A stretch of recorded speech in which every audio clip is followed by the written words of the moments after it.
Pioneer medical કોલેજમાં વિદ્યાર્થીના આપઘાત પ્રયાસ બાદ તણાવ, એનએસયુઆઈનો ઉગ્ર વિરોધ. વડોદરા શહેરના આજવા રોડ પર આવેલી પાયોનિયર મેડિકલ કોલેજમાં થોડા દિવસ પહેલા બનેલા વિદ્યાર્થીના આપઘાત પ્રયાસના બનાવ બાદ કેમ્પસમાં તણાવપૂર્ણ સ્થિતિ સર્જાઈ છે. આ મામલે National Students Union of India એનએસયુઆઈના કાર્યકર્તાઓએ આજે કોલેજ ખાતે ઉગ્ર વિરોધ પ્રદર્શન કર્યું હતું. માહિતી મુજબ BAMSના પ્રથમ વર્ષમાં અભ્યાસ કરતા વિદ્યાર્થીએ ત્રીજા માળેથી કૂદકો મારી આપઘાત કરવાનો પ્રયાસ કર્યો હતો. વિદ્યાર્થીએ પોતાની ફરિયાદમાં બે પ્રોફેસર દ્વારા જાહેરમાં જાતિ વિષયક ઉચ્ચારણ અને માનસિક ત્રાસ આપ્યાનો ગંભીર આક્ષેપ કર્યો છે. હાલ સમગ્ર મામલાની તપાસ ST-SC સેલ દ્વારા હાથ ધરાઈ રહી છે અને પોલીસે બંને પ્રોફેસરોને નિવેદન માટે હાજર થવા નોટિસ પાઠવી હોવાનું જાણવા મળે છે.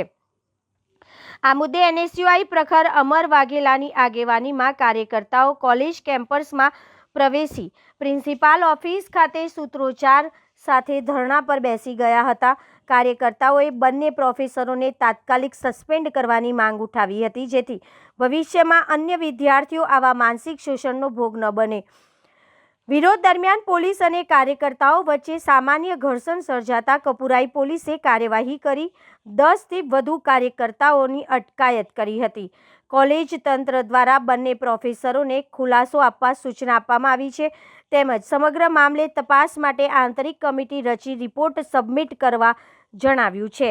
છતાંય હજુ સુધી કોઈ સસ્પેન્શન અથવા શિસ્તભંગની કાર્યવાહી ન થતાં વિદ્યાર્થીઓ અને એનએસયુઆઈ કાર્યકર્તાઓમાં ભારે રોષ વ્યાપ્યો છે.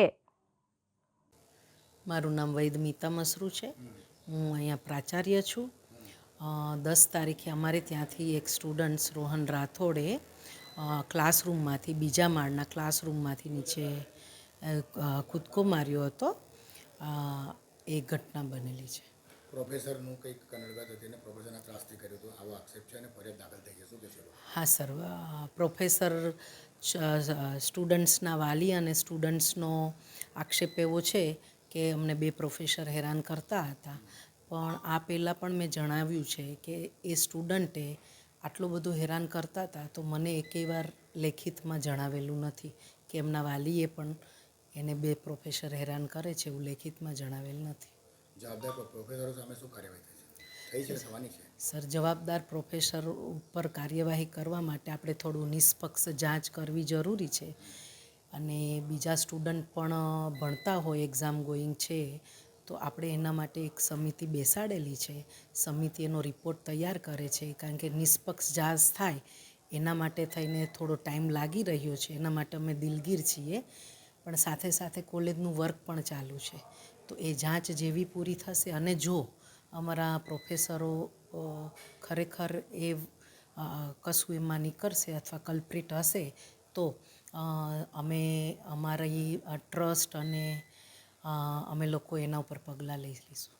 તમે આજે તમને રજૂઆત કરવામાં આવી છે, એમની શું માંગ છે વિદ્યાર્થીઓની? હા, એ NICUની પણ એ જ માંગ છે અને એમના વાલીઓ પણ એવું કહેતા હતા કે આ ટીચરોને તમે બરતરફ કરો તમારી કોલેજમાંથી.